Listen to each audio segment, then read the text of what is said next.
You're listening to Maneuvering Mondays, a podcast about transforming work culture. This is the second part of the episode, and in this part, we have invited one or more guest experts to share their best advice to Marie from Zebra Apps. Great. And your hosts today are AK and Ivana. And today we have Paul with us.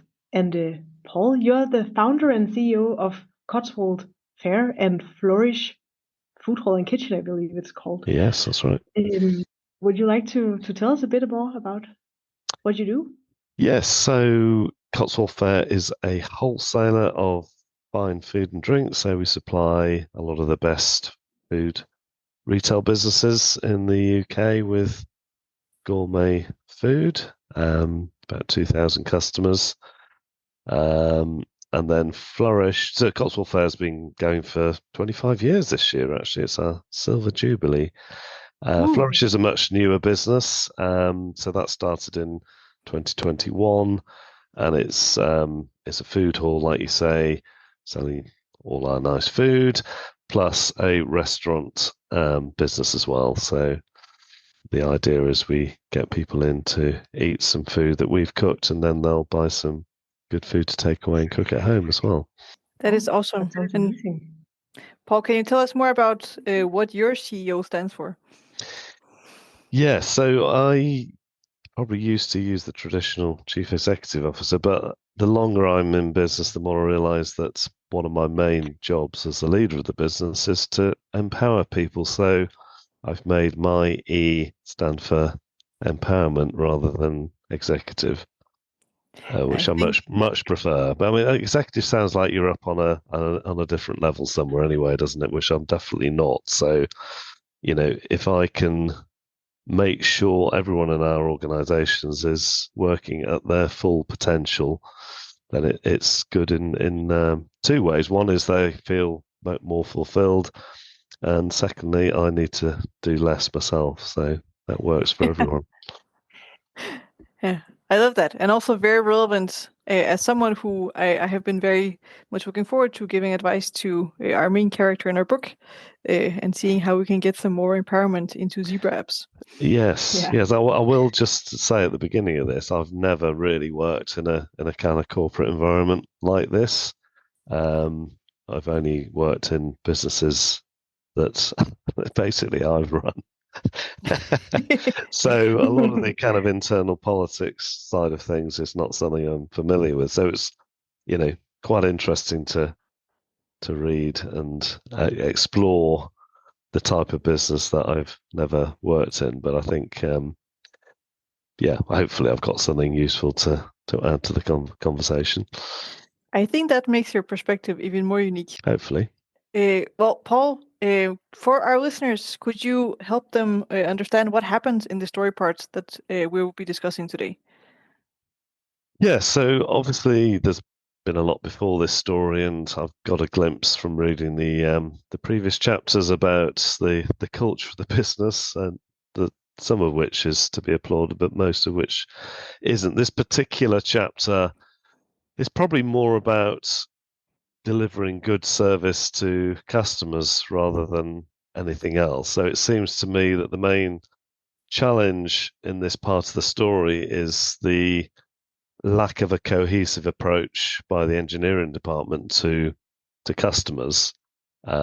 So there's one group of people that have been set up to write the features of the software, but it seems like each individual team that's then looking after the customers that they onboard is tweaking the software to fit their individual customers, which means any kind of overall system has gone to pieces, and it's obviously creating not only a huge amount more work, but a lot of tension within the engineering department. So the main need to sort out here is to have a much more joined up approach in the engineering department, to create a solution that where whilst there'll be modifications for individual customers, it won't change the whole nature of the software, which seems to be happening at the moment. I mean, I'm all in favour of an approach that's customer led, but this seems to have got completely out of control. So the customer is not becoming too important. That's the wrong expression, but the too many changes are being made to individual customer situations that's impacting on the efficiency and probably profitability of the business. Mm. And why do you think that has happened? Isn't a customer focus always a good thing? Yeah, well, I was thinking about this in the context of our business actually. So I think it's not a massively unusual situation, but it's quite often your approach as you grow as a company has to change, and you have to become a bit more systemized as time goes on. Because in fact, I had a discussion earlier today with one of my leaders about what we had 5 years ago in this business was good for the time, but it's not. Some of it's not working now. So whilst their approach may have worked when they were much smaller and had far fewer customers, as any organization gets larger, there has to be an element of systemizing and putting in, more KPIs and writing processes down and stuff like that, which doesn't really seem to be happening here.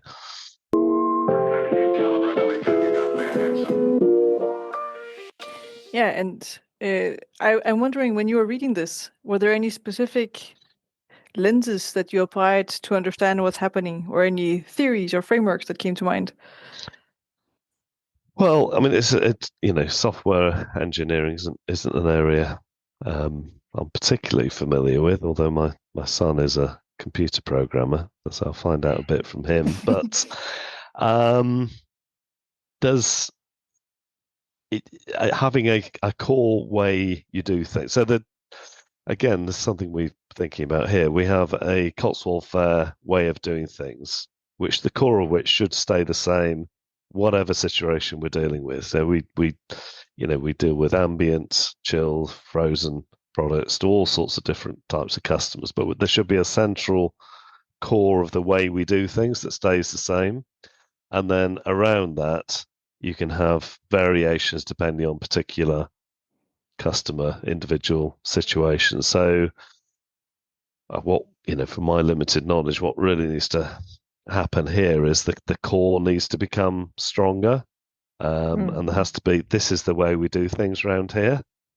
And yes, you can do stuff around the edges to tweak things and tailor things to individual customer needs, but you can't change this middle bit, which has to stay the same. So from my layman's knowledge, that's what I would say needs to be a bit more reinforced.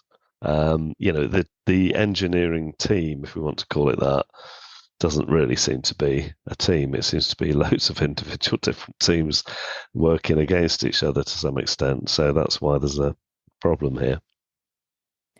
I think the way that you describe it makes a lot of sense. 100% agree. And I'm curious, now you say that the central core of how we work, that should be something that's like static. Who do you think can define that? Is that the leader of the company, or is that something which is defined by the teams, or who should be involved in that? There does. I mean, who am I to say in terms of because there isn't too much about Natalie in the in the stuff I've read, but it does seem like there's an absence of leadership and culture setting across the whole business, and she doesn't seem to be setting the tone as much as I would expect myself to be. For example, if I was leading the business, we hear that she's flying off trying to do deals with the Russians. So maybe she's not there that much. I don't know. Maybe she was heavily involved at the beginning, and as the company's got bigger, she's. I mean, there was some talk about them wanting to be more bringing in managing teams into the business, but without the the cultural piece being set. I don't think so. I mean, I'm all in favour of self-managing teams actually, and it's something we're trying to do here. But without that core kind of leadership and culture initiative, then it's gonna struggle to work properly. It's an important point that the leader can set the tone and the culture. I would be curious from your experience, how can a leader do that? By being present is one reason. So, we have a thing here where everyone has to be in the office 2 days a week, and I'm generally here more than that myself. So I get to see everyone. It is harder with more people working at home these days than it used to be. I mean, we've done it here by realizing that actually even everyone coming in 2 days a week, sometimes there were people that weren't seeing each other ever. Because if you work Monday and Thursday and someone else works Tuesday and Wednesday, you don't see them. So we have one day a month where everyone has to be in this building I'm in at the moment. And for that day, we always have a longer team meeting. We always have a team meeting on a Tuesday anyway, but for that day, we have a much longer meeting, and any kind of important things that need to be said are said. But we also make it a day of fun as well, so people don't have to work that day if they don't want to. I mean, most people do, but there's freedom for people to talk to each other and get to know each other and stuff like that, which I think is really helpful in terms of us knowing who we are a bit more. And then I think there's a need for that at Zebra Apps. That it's not. I don't think it's clear what I mean, again, probably was at the beginning, but I don't think it's that clear what the purpose of the business has been. That doesn't come through in the story anyway, which makes it very difficult then for people to be lined up and all facing in the same direction, which they're clearly not in this business. I really like your point about being present and showing up. And I think that what we've seen previously in the story before this section is that Natalie has her own office, and I think that she spends a lot of time in her own office and spends a lot of time in meetings. Yeah. So I think it's good advice for her to maybe come out of that office and spend some more time with the people. I don't even have my own desk. Yeah. No. So only people who are here every day of the week, and there are some who just don't want to work at home. That's fine. So they get a desk, but anyone else doesn't get a desk. And also at the retail business, I'm only there 1 day a week, so I definitely don't get a desk there. So I just find a space, which is good, because it then means you're sitting next to people that you weren't sitting next to the previous week. So yeah, no, definitely. I'm not a fan of. We don't have any closed offices here. It's a bit old school, isn't it? It's lovely. I think that makes a lot of sense. When you are in on a Tuesday, how do you make sure that people do have time to interact and have fun? So there's something that's organized that's fun. Yeah. So which normally involves food for us, because we're a food business. But it probably should for every. I mean, the word company, by the way, literally means with bread. Oh, I love Compane. That's where the word comes from. So I had no idea. Yeah. So the people who eat together generally stay together. So yeah, it always involves food. Sometimes it involves going for a walk, maybe, or occasionally we get people in to do massages and things like that. So there's something there that isn't work, definitely, which is always good. People, if you need to make people work, then you've got the wrong people in the business. So people work plenty hard enough. So it's not every Tuesday, by the way. It's just once a month. But we're happy for that day for them not to be as productive as they normally are. But actually, because they're interacting with each other, they'll probably be more productive for the rest of the month anyway. So But yes, I mean, there's a lot of siloing going on in this business, isn't there, in Zebra? So I think if they did something like that, it would definitely help them. Going back to the culture setting part, I will be very cheeky and ask you, what is culture and how can it be set? Hmm. I'm doing a workshop on this tomorrow, so Really? I was thinking about Opportunist. this earlier. I think, okay, so my definition, and there's probably loads, but my definition would be that a lot of what people see in a business is the outward stuff, i.e., what products you're making or what service you're delivering. Um, the culture is more the inner stuff, which isn't necessarily visible, but it's just and it's created by habits, so and values and stuff like that. So it's the more the internal side of the company. It's a bit like Mm. I said earlier, but this is how we do things around here, which might be different to how they do things at that other company down the road. But this is how we do. So give you an example. So there's some habits we have that are rigorously enforced, which is one of them is in our meetings we never talk about numbers first.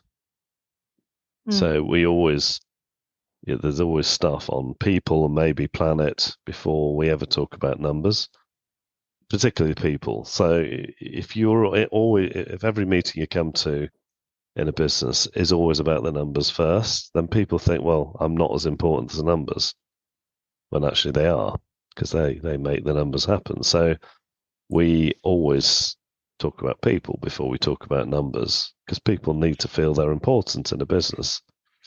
It's a Mhm. it's a community. I mean, any workplace is a community, isn't it? So then they need to feel they're important, and they are. They're far more important than numbers. But if you look after the people well and they feel important, then your numbers are probably going to be pretty good as well. But if you you can't do it the other way around, 'cause it just doesn't work. So yeah. I think that's a great example of a very concrete behavioral concrete behavior you can do to reinforce a culture of people first people Another first. one, we always have a check-in at the start of our meetings. So normally either some silence or some breath work, and then people go around the room and just say how they're feeling on that particular day. Again, Mhm. it's making, that you're not a cog in the machine, you're a human being and you're important. And we want to, if you're having a bad day, please tell us. If you're having a good day, Mhm. also please tell us, because it'll cheer the rest of us up. So, Yeah, yeah. absolutely. Um, so you said you're doing a workshop. I really like that you're actively working with this. Um, what is the workshop about, if you can share? Well, the title of it is putting the heart and soul into business. So it's, I mean, I get invited to speak to other CEOs. So it's just a small group of 12 other business leaders, and I've never met any of them before, and they'll Mhm. all be at different places. But hopefully, I'll help them put a bit more heart and soul into their own businesses by this time tomorrow.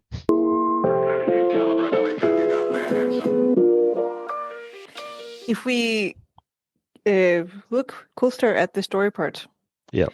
we had the situation where Marie, who is the head of HR development, uh, takes on a job with engineering, where she tries to work through some of the issues that this team experiences. Mm. And as we were warming up, you asked an excellent question of, was this her choice, or did someone ask her to do this? And we kind of spoke shortly about that. Someone suggested that she do this, but and she obviously did it. And my question to you is, um, how do roles change and adapt in organizations? Uh, Organically, through a structured approach, and kind of, is there a trade-off that needs to be made between formal changes and informal changes? Mm.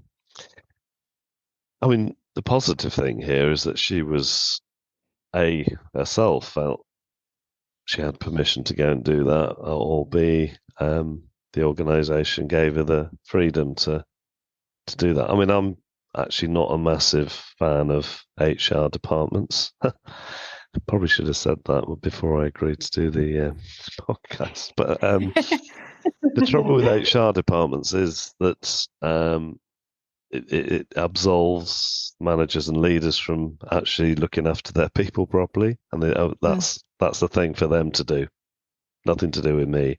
No, it's This is good HR. What she actually does, we can possibly come on to, but the fact that she's kind of integrating herself into a department within the company actually is good, especially if she's coming alongside the leaders within that team and helping them be better leaders and better managers and better people.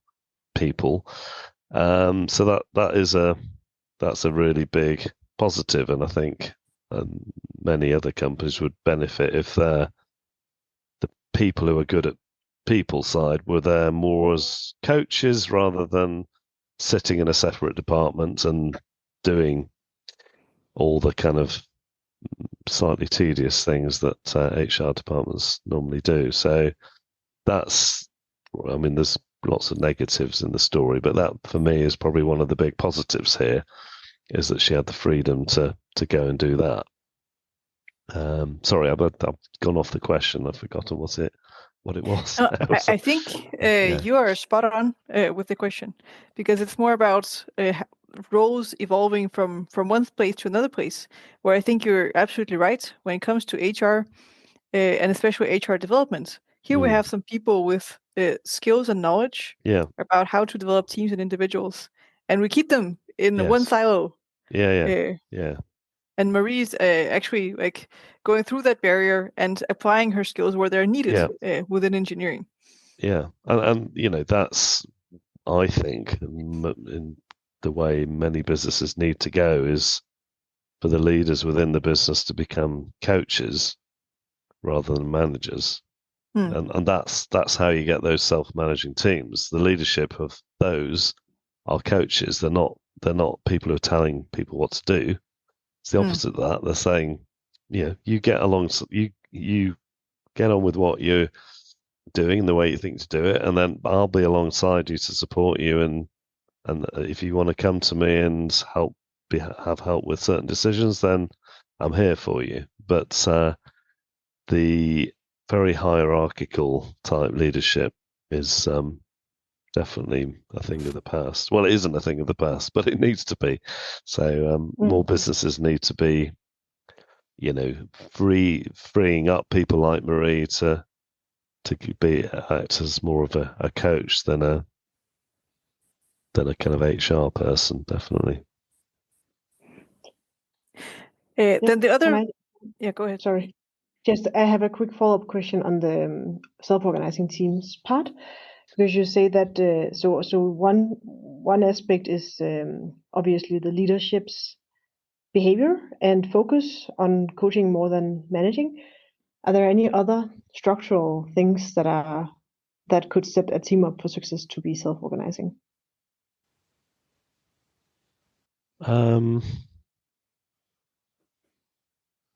Well, there's a very well-known book on all this by Frederick Laloux. So he would say three things: self-managing teams, clear purpose, for the company, but then people's individual purpose is aligned with the company purpose, and then the other thing would be personal development, where the company is making space and time and committing resources to help people with stuff from their past, which isn't helping them in the future. So it's something we've done quite a bit of here, and no doubt need to do more. But we have spent quite a lot of money on sending people on courses to help them move forward in their lives, and sometimes that can get slightly messy, and the stuff people are dealing with things from the past, but they generally come out of it as more more able to reach their full potential. So yeah, they're the other two things here. I think that's a very important point. When we talk about these teams that are able to self-organize and self-manage, in my experience at least, it also depends heavily on the individual growth of each person in the team. There needs to be some sort of at least orientation towards improvement, or trying to understand, trying to improve oneself, and I guess also just basically admitting that one can be wrong. In your view, how does team development and personal development, how do they coincide? Well, there's a lot of egos in this business, isn't there? So it requires some level of commitment to be vulnerable, I guess, in a team environment, and also be prepared to be wrong sometimes. There's not really too much of that going on in this business. So yeah, I mean, it's at the end of the day, as it always is, it's a case of recruiting the right people, because it's just not going to work with probably some of these people in this scenario need to not be there for the company to move forward. But yeah, there's a basic level of teamwork which isn't happening here, which means that people, there's people need to change. So there should be some, if I was Natalie, I would probably get people together to talk about some of this stuff, and it might be new to some of them. Depends where they come from, which other businesses, but to just introduce some of these subject areas, and it's blurring the division between life and work, isn't it?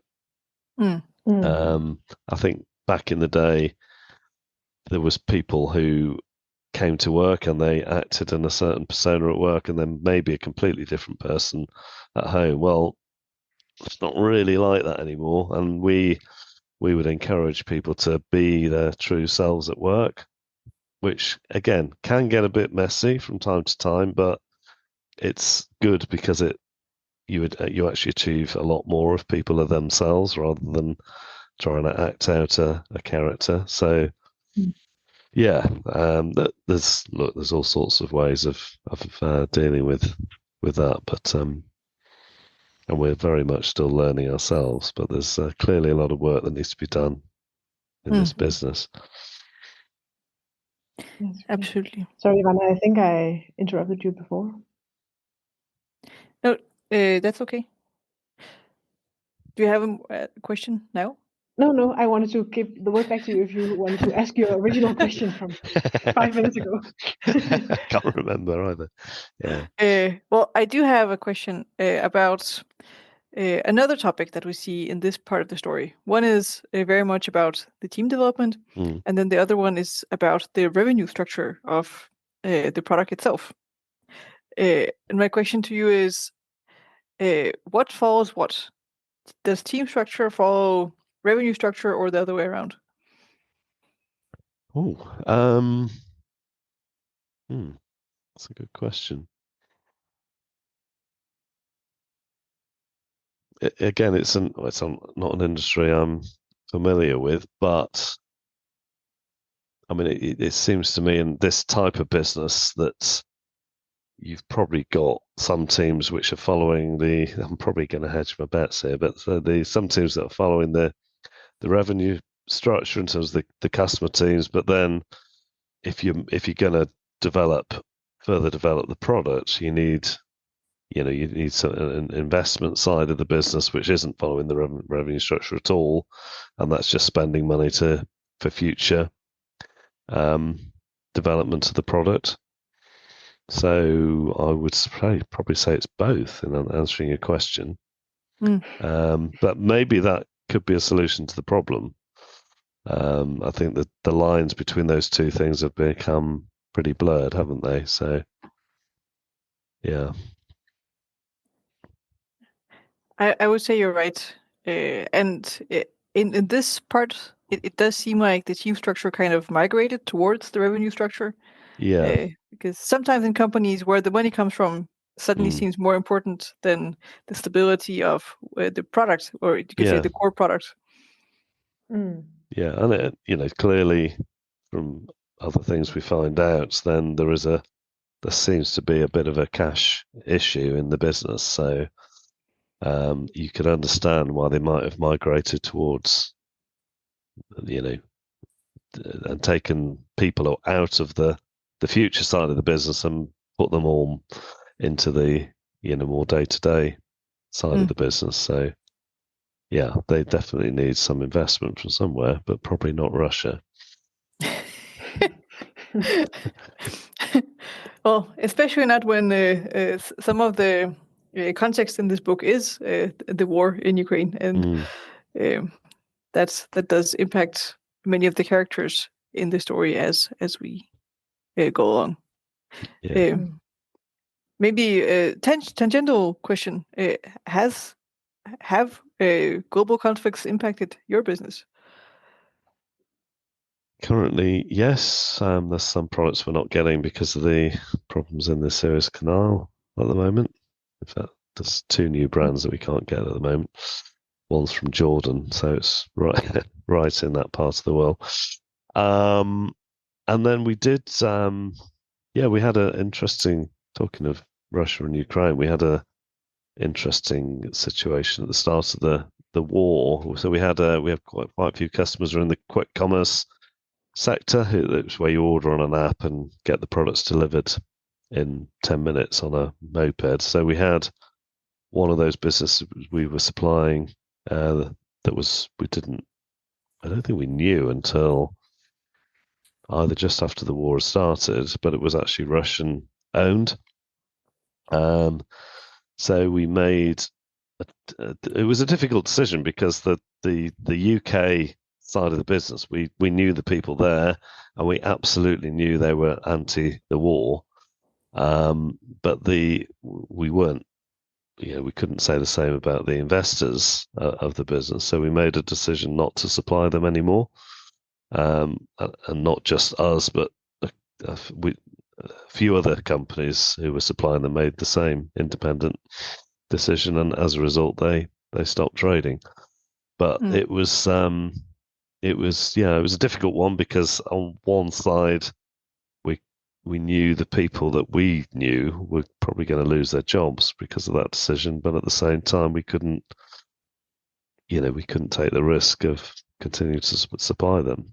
Mm.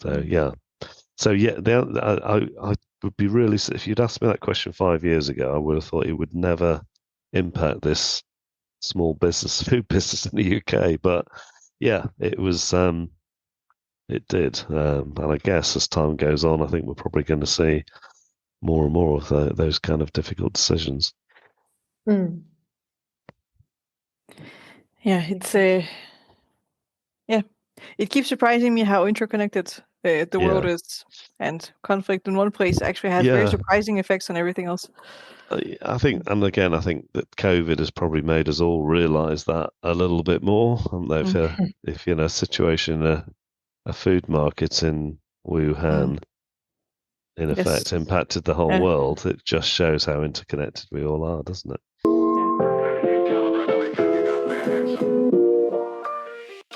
Yeah. I have another question for the section we read for today.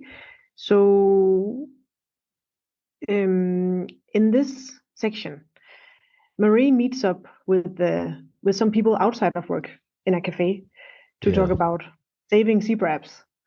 And we have Shaq in this meeting, and we have Anne, who's a former employee, and we have Jason, who just came back to zebra apps. What do you make of this meetup, kind of informally outside of the workplace, with this Um, topic on the table? well, the most bizarre thing about that part of the story was the fact that I don't remember, was it Jack who was eating Marie's cake Yeah. or on Yes. drinking a tea, which I don't know what's going on there. I mean, it's ridiculously rude behaviour. Yeah. Yeah. That was the main thing I. But yeah, Yes, I you mean really had to. I guess Marie was. It's unusual, isn't it? Those kind of meetings, they wouldn't normally happen. But I think Marie's intentions were probably good because she was trying to dig down to beyond the surface problems to see what underlying problems there were that might help her resolve the situation. So I think her motivation for the meeting was good, but obviously she was hijacked a bit because I think from memory she was really thinking she was just meeting Anne, and then two other Yeah. people turned up as well. So it got out of control. I think meeting those people individually might have been a good thing, but it didn't really work as a meeting with all of them there, did it? Yeah. I'm just trying to think, is it something I would ever do? I think not, actually, if I'm honest. Um, people who have left a business generally quite often are carrying baggage, and how useful a contribution they can offer, I don't know. I'm sure they can sometimes, but more likely, especially if they've been got rid of, rather than chose to leave themselves, they're usually carrying baggage which might not be helpful in you understanding the current problems. I don't And know. that's also a an organization consists of the people who are there. So once people leave, the Yeah, organization also changes. So one, as an employee who is no longer in a company, may have valuable perspectives about the past, but it is hard to imagine how they yeah, can have great contributions about the future. yeah, exactly. Yeah, because they're not invested in the future, are they? Mm. Yeah, But this group seems very invested in the future, without necessarily being a part of the organization. yeah. I mean, I suspect what's going on here. I think this is probably a really good, healthy business when it starts off. So there's probably quite a lot of loyalty there from certain people, and they're probably upset about the direction that it's gone in, and Mhm. probably they may like to help get it back to what it was. But whether that's possible or not, I don't know. We'll have to wait and see how the story unfolds, I guess. Mm. And that is Mhm. the perfect segue to the next question, and the question we always ask our guests in the end. And that is, what do you hope happens next in the story? Well, one thing we kind of talked about, how Natalie realizes that she probably needs to get more involved in her own company again. I mean, Mm. I kind of believe in something called founder energy.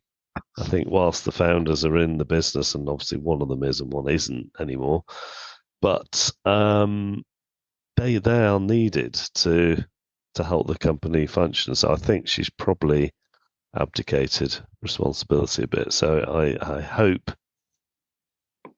there's probably some things only she can do to help turn this situation around. Mm. Um, and I hope also that the model that Marie has used, and whilst it's not 100% worked yet, I obviously hope she can help organize the engineers to work more functionally and more productively, and perhaps that could then be a model they could take into other parts of the business, and it might be a route to the self-managing model that we hope they get to. And we don't hear a lot about the other teams in the business, but obviously must be other departments that we could operate a similar model Mm. and help move the whole business forward. So yeah, that's the other thing. Just as a kind of sideline, but it was an interesting snippet. The obviously the function of the accounts team seems really healthy. The fact that they can be allocated a pot of money and work out themselves the salaries they should all be on. I think that's something that possibly could be developed a bit further. It's something I've thought about here. We haven't actually done it yet because it's slightly scary, that kind of Yes. thing. But Yeah.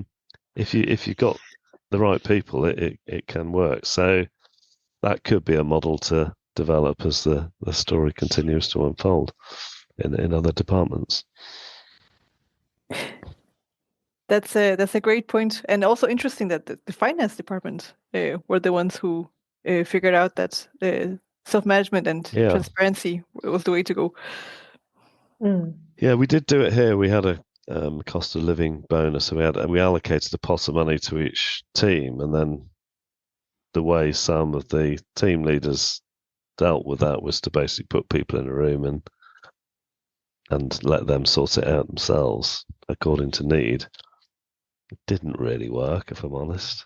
It did in some areas, but it didn't in others. So it goes back to the other areas we talked about earlier about people's vulnerability and compassion and stuff like that. So, but it's great to experiment with things like this. Yeah. You tried it, and it's good. Yeah. Well, Paul, if our listeners have follow-up questions to you or want to learn more about yourself or any of your businesses, where can they find you? The easiest way is just to use my name, paulhargreaves.co.uk, and email paul@paulhargreaves.co.uk, or I'm on LinkedIn as Paul W. Hargreaves. So look forward to hearing from your listeners. Awesome. This was a pleasure, and thank you for helping us chew through this piece of the story and understand some of the dynamics in it. I enjoyed it. Thanks for having me. Thank you so much.